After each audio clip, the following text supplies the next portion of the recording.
Good evening, and welcome.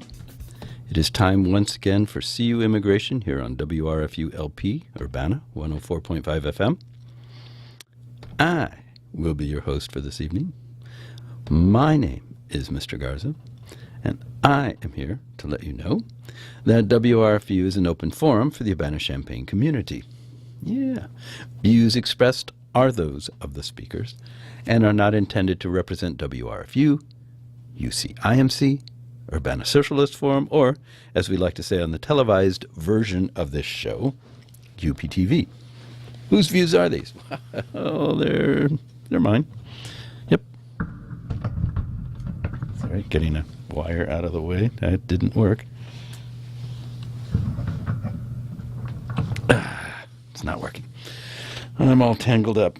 But that's show business for you folks. Anyway, yeah, whose views? Yeah, ours. Blah, blah, blah. Mine, actually, not our. There's no one else but me. But views, mine, etc.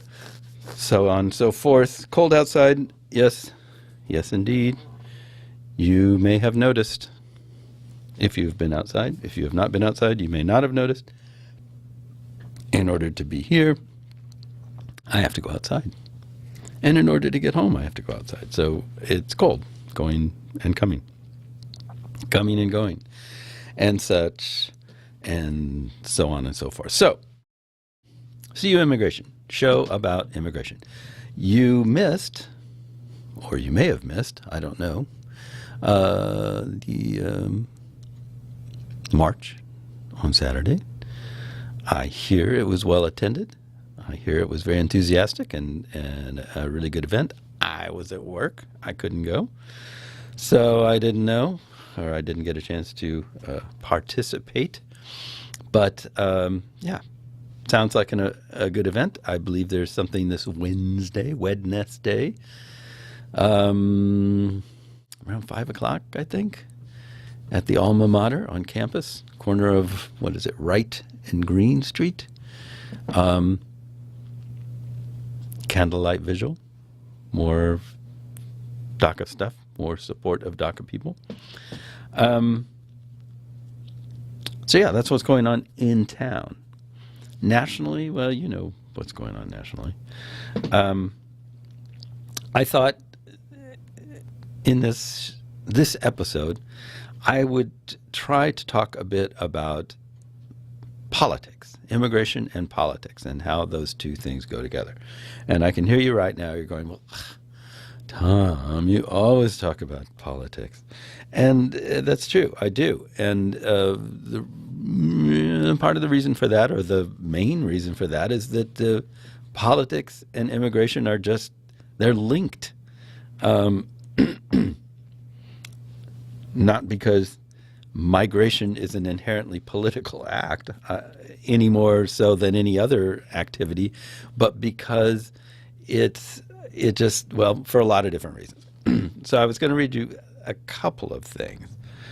Well, not the whole thing, because these are like really long, but just some points out of a couple things that I found earlier, because I think they are really useful. The first piece is called Immigration and Political Stability. And I'll read you the abstract because it gives you a sense of what this thing's about. So it says, immigration may adversely affect political stability if conflict becomes endemic among heterogeneous groups of people living in close proximity due to the process of migration. If so, the government could respond by preventative militarization. The results from two-stage least squares estimation indicate that higher immigrant share significantly reduces political stability. In addition, higher immigrant share leads to increased government military spending through the channel of political stability. The negative effect of immigrant share on political stability is stronger in places with assimilative citizenship laws. Therefore, the resulting military spending is higher in those places. Kind of vague, but anyway, so here's the introduction. International migration has gained a renewed prominence in this era of globalization, with the trend towards greater economic integration opening up new cross-border opportunities for labor to exploit. Between 1975 and 2005, for example, the share of immigrants in the OECD population increased from 4.5% to 8.3%. Concomitant with this rise in scale of global immigration, we have witnessed the subject of immigration take center stage in discourses to understand the security dilemma of countries. In particular, immigration leads to ethnic and religious fractionalization, which may foment social strife and increase the likelihood of violent conflicts. Most previous works in the literature have examined the effect of fractionalization on conflict, economic growth, and political stability of countries.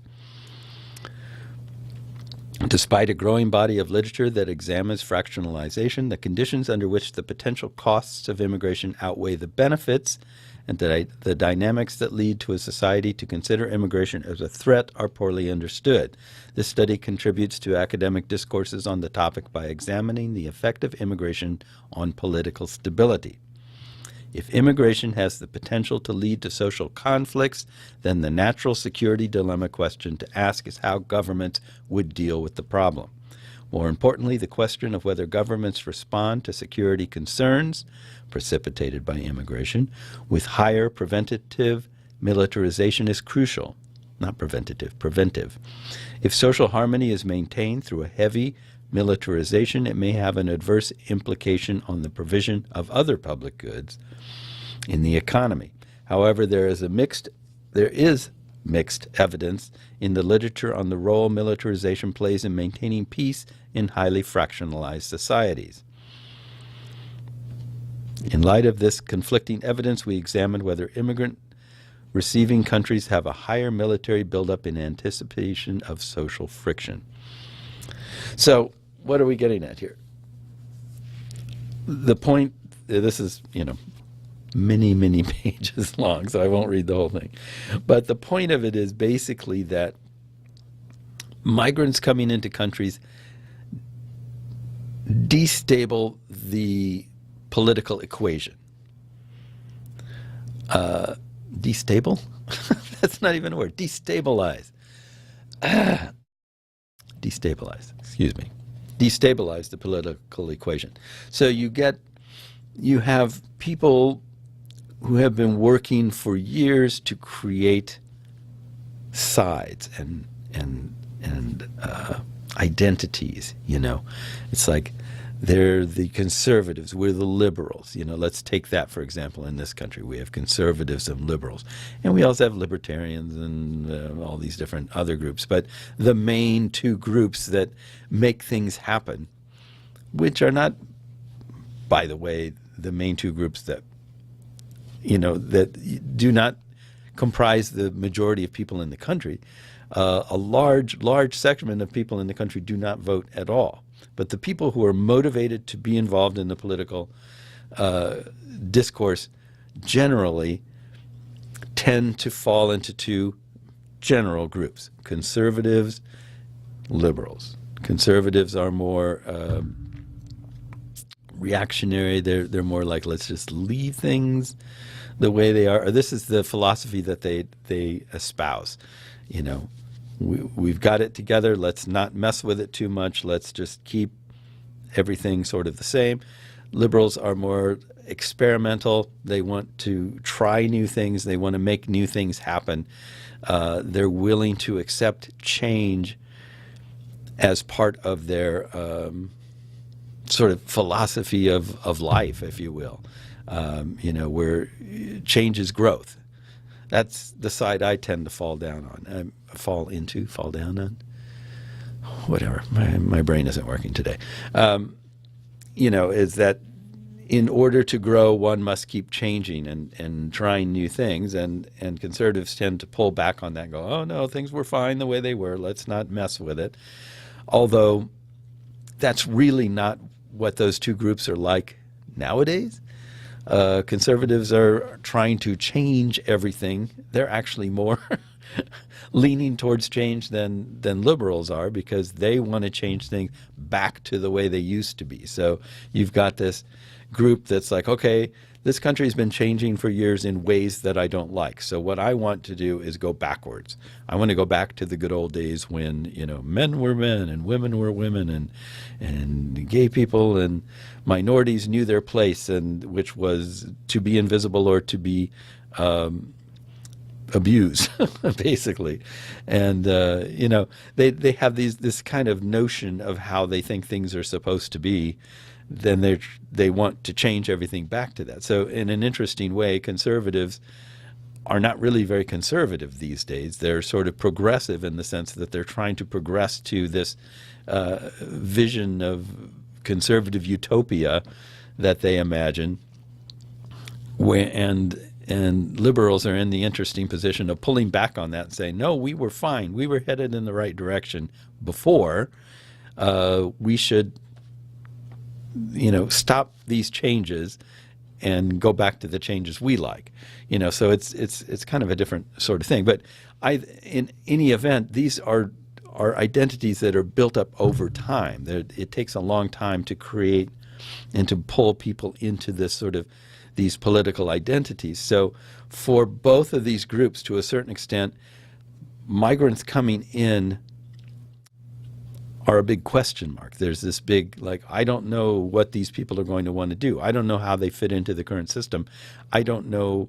They have needs and wants and interests and ideas that I am not familiar with and I don't know how to deal with. So it places government in a strange position of not knowing this new constituency. So in that sense, it does destabilize government to a certain degree, because you have people coming in with a whole new set of ideas and a whole new set of ethics and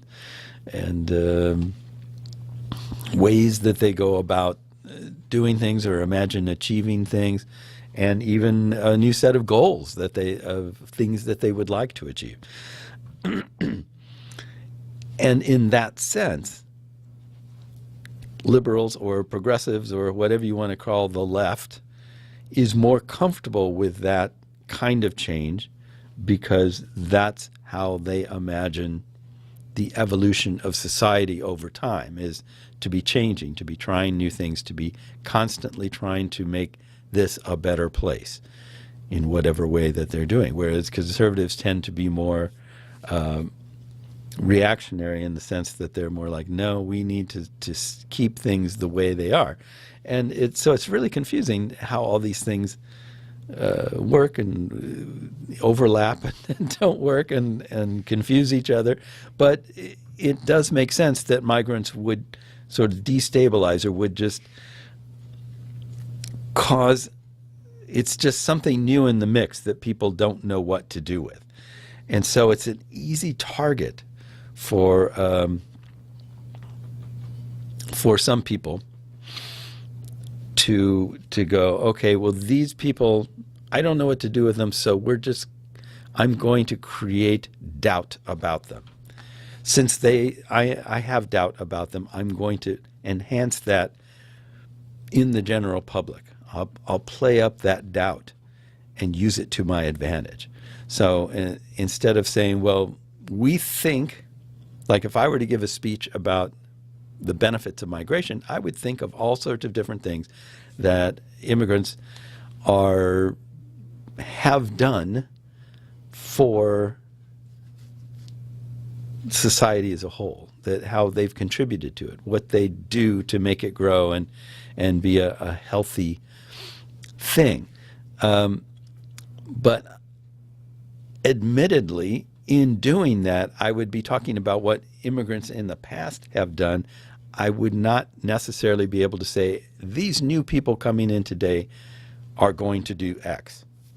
I have to assume that because they're coming in and because they want to be here, and because of all the different reasons why immigrants are generally a good thing for society, that they probably will be too. But there is a question. It's an open question. What are these new people from this new place or whatever going to do to this world that we have right now, to this society that we have right now?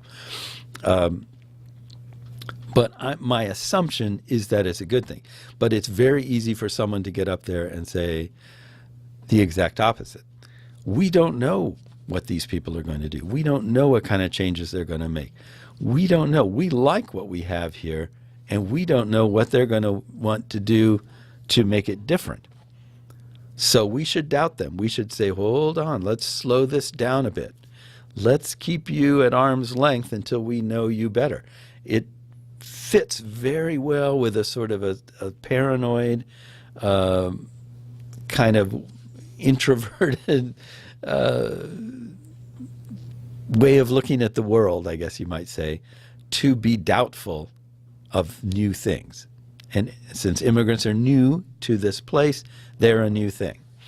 So even in situations where you have, people coming from countries, they've been coming from that country for the longest time, we have a pretty good idea of what they're about, and in a general way, not each individual, but just generally as a group, we have a pretty good idea of who they are and what they want and what they're going to try to do. It's still easy to say, well, we don't know them. They're strange. They're different. Let's keep them at arm's length until we know more. That's a very simple political ploy that's easy to pull off. It's an easy way to manipulate people. So that's one way that immigration is tied into politics, because you can't separate their newness, the unknown qualities about them, from their, they're coming here because they're new, they're different. And so it's an easy thing to manipulate. Plus, it's one of those great big issues, like taxes is another one like that. So there are a lot of different taxes, or things that can be called taxes. Some of them are taxes in a literal sense. Some of them are not. They're fees. They're fines. There are all sorts of different things. But it's easy to use that topic in a very simplistic way and say, well, what are taxes? Taxes are the government taking your money and spending it on stuff they want to do. So taxes are the government taking money from you. That's an easy thing to say. And it misses so many different aspects of what taxes are, or what they're for, or what they do, or what they're about, and just kind of lumps them all into this general thing, which is hard to argue with. Our taxes are, in essence, the government taking money from the governed, if you want to put it that way. But the fact that the government is an organization created by the governed to deal with the administration of the society. So the government isn't them, it's us. We've chosen them from amongst us to represent us. So, it complicates things, which is not to say that the government always represents everybody or anything like that. But I'm just getting at the point that it's easy to miss these things and kind of like turn them into very simplistic things and then use them as a political ploy to gain followers or to get people on your side. I will fight for you against the government to keep them from taking your money with taxes. Well, that sounds good. Somebody's taking my money and you're going to fight for me to keep it. So that's great.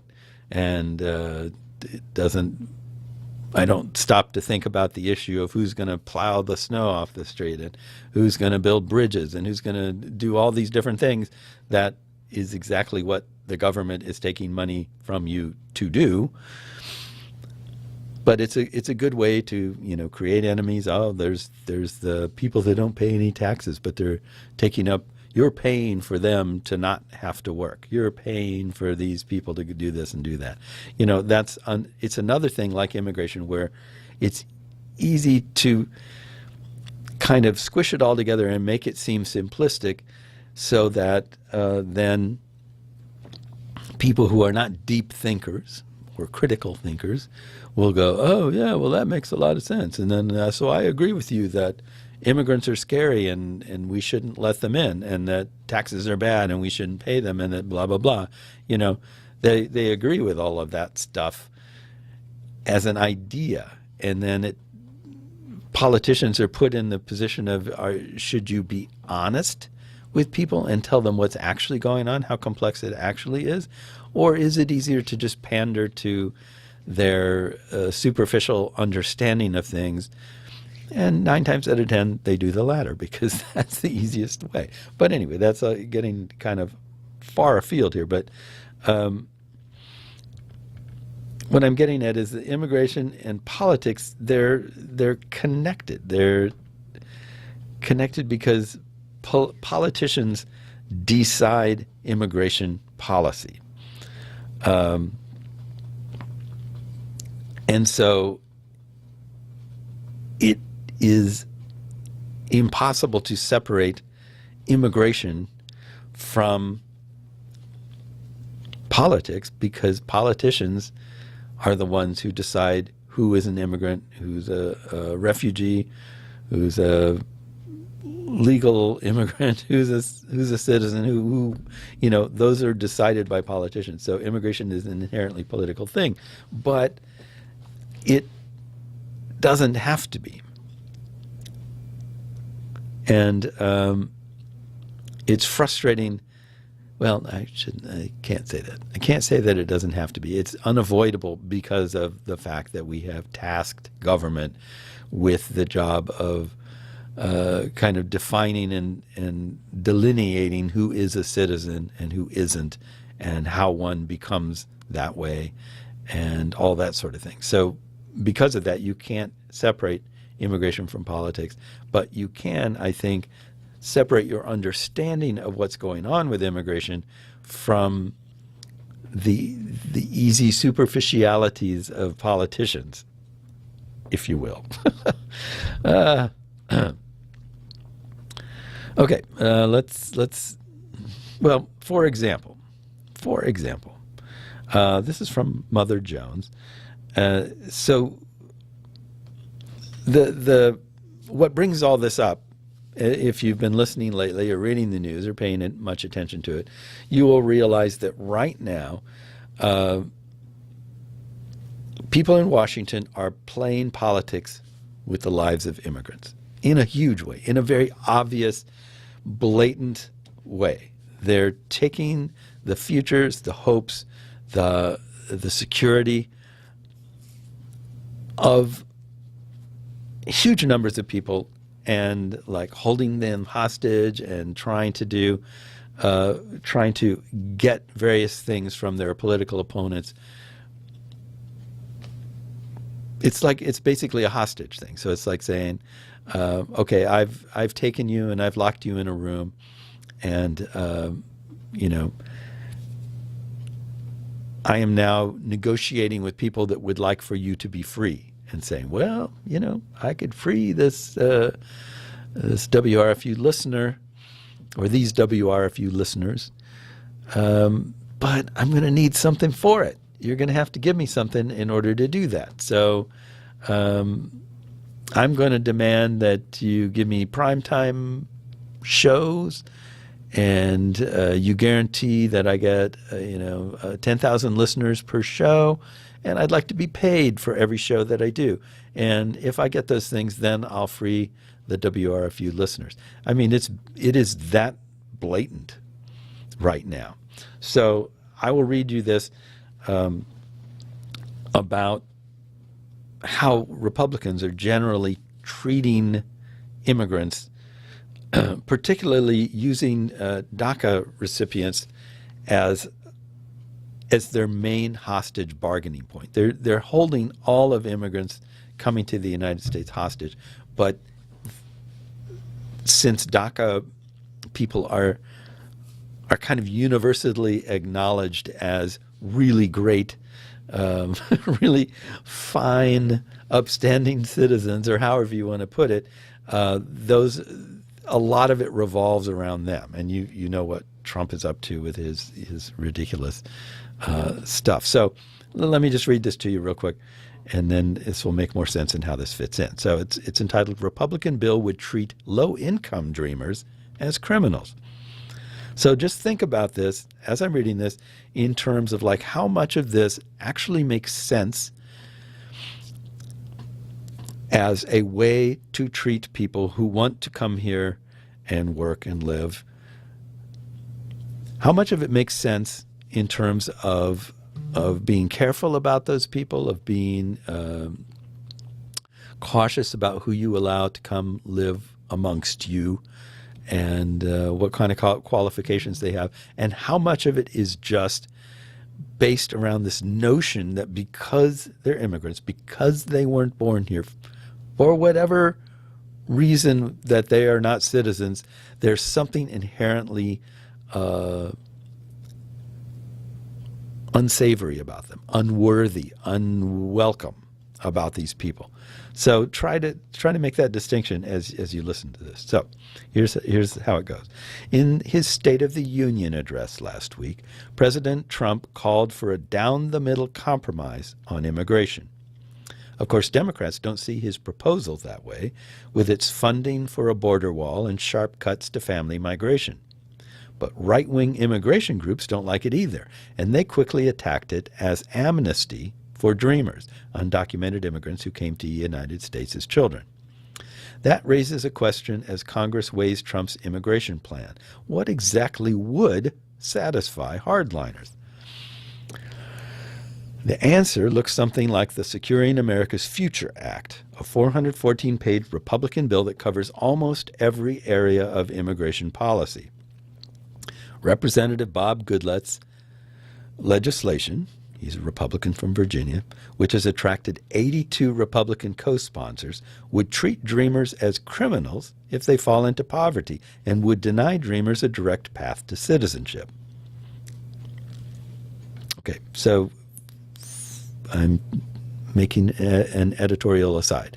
Dreamers, using that term, refer to people who were brought here by their parents or someone as young people before they were adults, and they are not citizens, but they have lived here. They are assimilated into the society. They are part of the culture. So dreamers are different from immigrants in the sense that dreamers didn't make the choice to come here. They were brought here. So just to keep that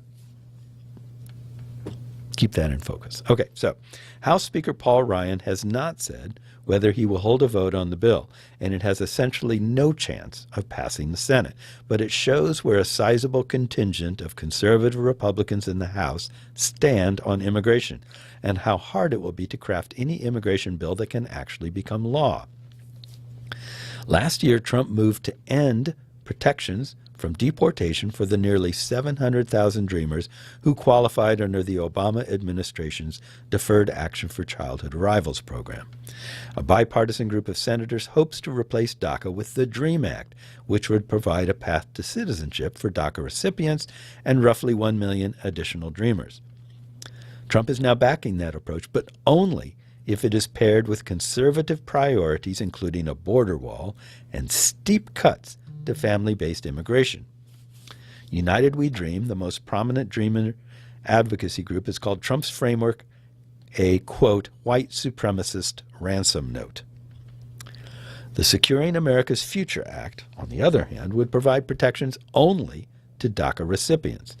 Instead of a path to citizenship, DACA recipients would be granted a permanent conditional status